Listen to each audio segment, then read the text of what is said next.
All right, in this video, we're going to talk about gravitational potential energy. So, we have learned about gravitational potential energy when we are on Earth. So, let's just review that for 1 second. When we are on Earth, the way that we defined the gravitational potential energy was we looked at moving some object of mass m, and we are elevating it to some height h. And the way we initially defined potential due to gravity, or the change of it, is we define that as the negative of the work done by gravity in moving that box from the ground up to height h. And we found that to be equal to mgh.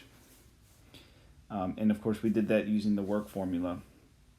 And we're going to do something similar, but with using the universal gravitational force that we learned earlier. So now we're going to look at gravitational potential energy for any system. And so let's just say we have two objects. We have mass m1.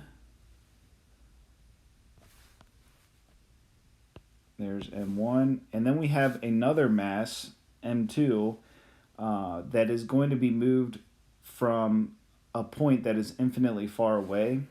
So right now, this other mass, m2, is infinitely far away. So we'll say r is equal to infinity. And we're going to move it to some distance of r away from m1. So this is distance r from m1. And the path taken to get from r equals infinity to point r will not affect how much work is done by gravity. So we can just assume that we took m2 and placed it at position r in a straight path. So the path doesn't matter because it's a conservative force. And so let's go ahead and figure out what the change of potential due to gravity is for this scenario. So we have change of potential, and I'm using big G here because this is universal, is equal to the negative of work done by the universal gravitational force, just like before. And this will be equal to the negative, and I'm just going to apply the work formula here. So the work formula is integral f dot dr. And remember that the dot product is where, to get the magnitude of the dot product, you do f times dr times the cosine of the angle between those. And if we look at this, the force acting on m2 is to the left. So Fg is to the left, and so is the direction of dr. dr, which is the direction we're moving this object, is to the left. So we can just rewrite that dot product as f times dr, and then the cosine of theta will just become 1. And then we need to pick limits, and our limits are going to go from r initial, which is infinitely far away, up to point r. R final is equal to r. R final equals r.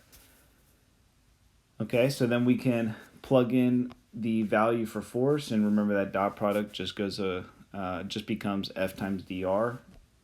And so for the force, that's the universal gravitational force. So we're going to have negative integral from infinity to r of big G m1 m2 over r squared dr.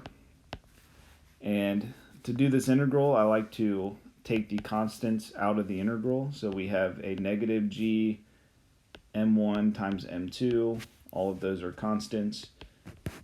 And we're going from infinity to r of 1 over r squared dr. So now to do that integral, it would be easiest to write it like this. So just looking at the integral, we're going to have integral infinity to r to the minus 2 dr. And I can rewrite that as integral. Actually, I'll just do the integral. So to do that integral, you add 1 to the exponent and divide by the new exponent. And so this is going to look like r to the negative 2 plus 1 is negative 1. And then divide that by negative 1. Still have to evaluate that from infinity to r. And then we'll rewrite that as negative 1 over r evaluated from infinity to r. And so then putting everything back together, we have negative g, m1, m2, and then we have times a negative 1 over r evaluated from infinity to r. The two negatives cancel each other out, and so what we end up with is g, m1, m2 times 1 over r minus 1 over infinity. 1 over a really big number is a really small number, and if that denominator is infinitely big, then this is just 0. And so finally we end up with change in potential is equal to big G m1 m2 over r. So if you remember when we had these problems where we were on Earth, we were allowed to set our potential energy, our zero potential energy, wherever was convenient, and we always picked this point to be the zero potential on the ground. We're going to do the same thing here, so we need to establish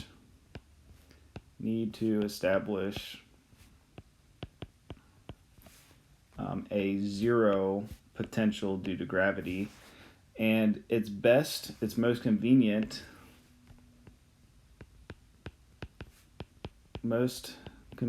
to do that when r is equal to infinity. So most convenient to make UG equals 0 at r equals infinity.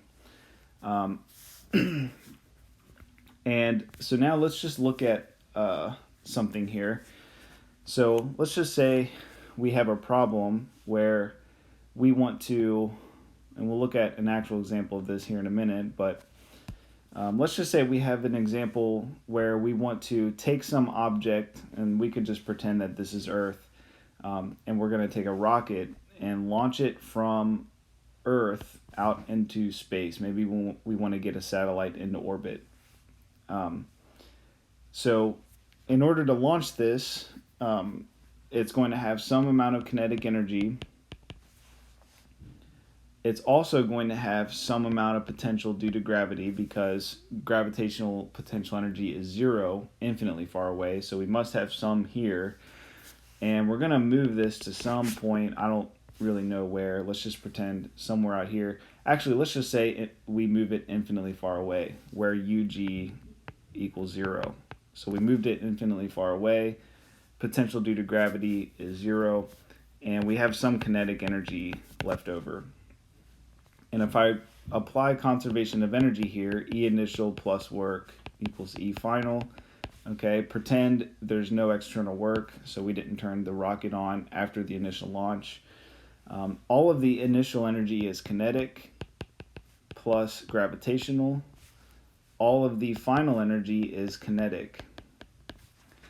And if you look at this, if this value, the potential due to gravity, if that were a positive value, then that would actually end up making the final kinetic greater than the initial. But we can't have that, because if you imagine launching an object from Earth and not applying any more force to it, it should slow down because the gravitational force is trying to pull that object back. And so because of that, the result is that the potential due to gravity at some point needs to be less than 0. So then if you want the potential due to gravity, then our formula is going to become negative G m1 m2 over r. And on the AP equation sheet, they show it as a negative like that, and so that's the reason. That's one way to think about it. That's the reason why potential due to gravity is given as a negative.